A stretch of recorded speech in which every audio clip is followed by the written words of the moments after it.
The sand castle എന്ന് പറഞ്ഞിട്ടൊരു Arabic ഫിലിമുണ്ട്.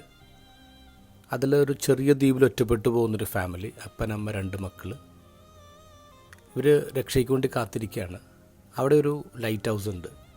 എല്ലാ ദിവസവും രാത്രിയിൽ അവർ ഈ ലൈറ്റ് ഹൗസ് പ്രകാശിപ്പിക്കും. എന്നിട്ട് പ്രതീക്ഷിക്കും ഇത് കണ്ട് നാളെ ആരെങ്കിലും രക്ഷപ്പെടുത്താൻ വരും. രാവിലെ തന്നെ അവർ എഴുന്നേറ്റ് ഇവരുടെ കയ്യിലുള്ള ബാഗൊക്കെ തൂക്കി തീരത്ത് പോയി നിൽക്കും. രാത്രി വരെ ഈ കാത്തിരിപ്പ് തുടരും. ആരും വരില്ല. അന്ന് രാത്രി തിരിച്ച് നിന്ന് വീണ്ടും ഒരു ഈ ലൈറ്റ് ഹൗസ് തെളിക്കും. അപ്പൻ മക്കളോട് ഇങ്ങനെ പറയും, പേടിക്കേണ്ട, നാളെയാണ് നമ്മുടെ ദിവസം, നാളെ നമ്മൾ രക്ഷപ്പെടുത്താൻ ആരെങ്കിലും വരും. പിന്നെ ഇവർ പെട്ടി നോക്കി കാത്തിരിക്കും. രാത്രിയാകുമ്പോൾ നിരാശയോടെ തിരിച്ചു വരും. പിറ്റേ ദിവസം വീണ്ടും കാത്തിരിപ്പ് തുടരാണ്.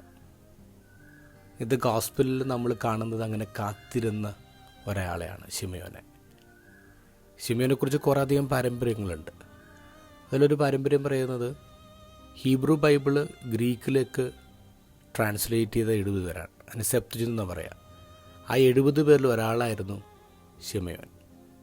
ക്രിസ്തുവിന് മുമ്പ് 3-ാം നൂറ്റാണ്ടിൽ ട്രാൻസ്ലേഷൻ ആരംഭിച്ചു. ക്രിസ്തുവിന് മുമ്പ് 132-ാം വർഷത്തിൽ അത് തീർക്കാണ്. നമ്മൾ സ്വാഭാവികമായിട്ട് ചിന്തിക്കും, അപ്പോൾ എത്ര പ്രായമുണ്ട് ശിമയോന്?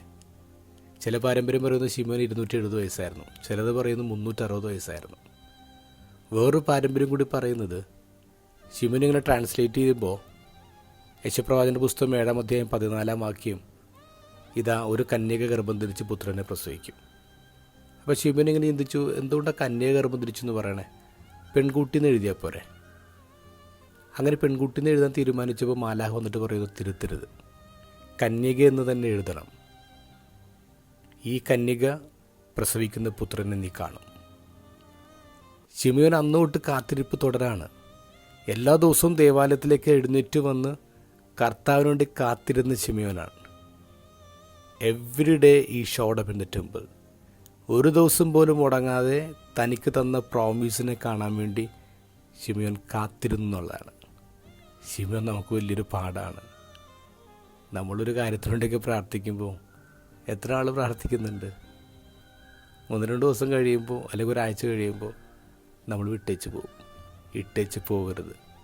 തുടർച്ചയായിട്ട് നമ്മളിങ്ങനെ ദേവാലയത്തിൽ വരിക, പ്രാർത്ഥിക്കുക, കാത്തിരിക്കുക.